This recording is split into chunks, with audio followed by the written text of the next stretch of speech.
Hey guys! Ayan, for today's video, share ko lang sa inyo yung ating dalawang notebook na ginawa ngayon as a sample. Then, syempre, this one is naka-glossy siya.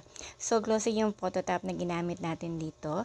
And then, ang insert natin is 60 leaves or 120 pages yan kasi since this is one is back-to-back.